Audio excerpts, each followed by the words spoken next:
vamos ahora a Sudán, donde la ONU está denunciando prácticamente una masacre que está ocurriendo en este país. La semana pasada, la ciudad de El Fasher, que es la capital de la región de Darfur de Sudán, cayó en manos de las Fuerzas de Apoyo Rápido, las RSF por sus siglas en inglés, unas fuerzas paramilitares que se están enfrentando hace 2 años en una guerra civil con las Fuerzas Armadas de Sudán. Según las imágenes que se han viralizado, que se han verificado también, y según los testimonios de las personas que han escapado entonces de la ciudad de Al Fasher, las imágenes que ustedes ven son de Tawila, que es hacia donde entonces han escapado los ciudadanos de Al Fasher, denuncian que se está desarrollando una masacre. La ONU ha documentado ejecuciones sumarias, asesinatos masivos, violaciones, y no solo en contra de los habitantes de Sudán, sino también contra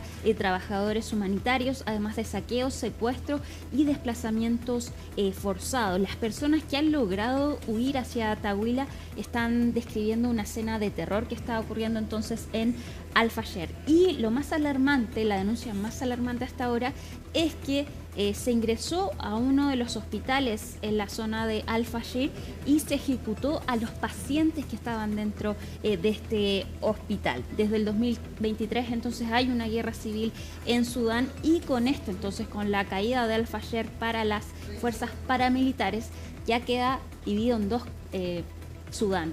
La parte este para las Fuerzas Armadas de Sudán y la oeste entonces quedó en las Fuerzas de Apoyo Rápido. Escuchemos lo que denunció la Cruz Roja entonces de lo que se está registrando en Sudán.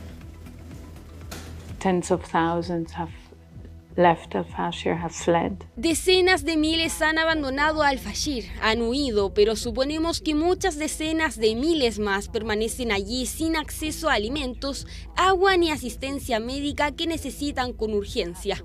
Hay que tener en cuenta que la mayor parte del sistema sanitario de Sudán ha colapsado. Si la gente resulta herida, no hay medios para tratarla. Nos vamos ahora a México, específicamente a Michoacán, donde se están registrando protestas tras el asesinato del alcalde Carlos Manzo, quien fue asesinado a tiros el sábado en un evento público del Día de los Muertos. Y esto generó indignación en la zona. Se han registrado entonces manifestaciones contra el asesinato de este alcalde, quien había pedido medidas entonces en contra de la violencia en la zona. La presidenta de México, Claudia Sheinbaum, aseguró que no va a haber impunidad. Se están investigando entonces las causas de este asesinato. Todavía no hay culpables por el hecho, pero descartó sí que hubiese una militarización en la zona. Aseguró la presidenta que más bien la estrategia va a ser basada en un plan de inteligencia, investigación y atención entonces a las causas sociales de lo que se está viviendo en Michoacán. Ahí vemos las imágenes de Carlos Manzo, el alcalde de Uruapan, entonces, que fue asesinado a tiros en medio de este evento del Día de los Muertos, y de hecho justo antes de esto estaba haciendo una transmisión en vivo a través de Facebook. Escuchemos lo que dijo hoy la presidenta de México. Necesitamos en cada caso saber cuál fue el móvil, los asesinos materiales en caso de un homicidio, y en su caso quién ordenó un homicidio de este tipo. Pero tiene que venir de conocimiento, de realidad, más que de una suposición. Nos vamos al Reino Unido, porque ya la semana pasada les decíamos entonces que el rey Carlos III despojó de sus títulos al príncipe Andrés, ex príncipe, ahora que entonces fue despojado de sus títulos de príncipe y de duque de York, después del escándalo entonces relacionado con los vínculos de Andrés con el fallecido delincuente sexual Jeffrey Epstein. Le preguntaron de esto al presidente Donald Trump, que también ha sido vinculado con Jeffrey Epstein, y se han publicado imágenes de ellos en fiestas. El presidente Donald Trump dijo que se siente muy mal por la familia real. Escuchemos lo que dijo.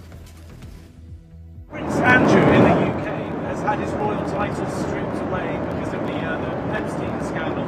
I know you're close to the royal family there. Do you have any thoughts on that? I feel very badly. I mean, it's a terrible thing that's happened to the family. That's been a tragic situation.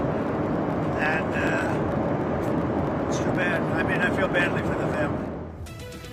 Vamos a terminar en Roma con las siguientes imágenes, porque una torre medieval se derrumbó a eso del mediodía. Ahí vemos las imágenes. Se trata de la torre de los Conti del siglo XIII, ubicada en el centro del Foro Romano. Y se estaban realizando trabajos desde hace meses en esta torre, y justo cuando estaban ahí varios operarios que estaban en andamios instalados en esta torre, ocurre entonces este derrumbe, y esto provocó que un trabajador quedara bajo los escombros, pero consciente, y otro trabajador de 64 años quedó herido de manera grave. En esos andamios estaban ubicados entonces los operarios cuando ocurre este derrumbe. Había 11 trabajadores en el lugar. De 1300, Alicia, la torre. Exacto. Y no solo eso, porque después de que llegan los bomberos, una hora después ocurre un segundo derrumbe de esta torre, pero ninguno de ellos estaba al interior entonces de este lugar, entonces no hubo heridos. Pero hay una persona atrapada, ¿no? Sí, bajo los escombros después del primer derrumbe, pero esta persona está consciente y están entonces trabajando para rescatarlo, y otro hombre que quedó herido de manera grave, de 64 años. Bueno, esta es una torre que está justo como tú decías en el centro de Roma, está cerca del Foro Imperial, pero es una torre que está en una calle donde hay circulación de autos, donde esto le podría haber caído cualquiera. De hecho, las imágenes son de una persona que estaba en un restaurante. Claro, no, sí, claro, es bien impresionante. Ahora, las torres en esa época eran símbolos de poder, y mientras más altas era más poderosa la familia la que tenía esta torre. Imagínate lo antigua que es esta torre, Elise, que el poeta italiano Petrarca la calificó como única en el mundo. O sea, ya existía esta torre cuando Petrarca, que es el padre del humanismo, pudo tener palabras para ella. Terrible. Bueno, así también como hay que mantenerlas. Exacto. Eso es la obligación, realizar la mantención. Porque hay varias torres en Roma, pero esta es la más grande. Eso estaban haciendo en trabajos de mantención cuando ocurre este derrumbe. Ya, esperamos entonces que la persona atrapada la puedan rescatar sin mayores problemas. Gracias, Alicia, por toda esta información. Seguimos pendientes sobre todo lo que está ocurriendo en Venezuela. Muchísimas gracias por la información a esta hora de la tarde, una hora antes de lo que habitualmente los acompañamos debido a este especial presidencial sobre los mayores, las personas mayores, los mayores deciden, se llama el especial. Son las 6 de la tarde con 7 minutos y nos vamos a la pausa con esta imagen de Concepción, donde a esta hora hay 13 grados en la capital del Biobío.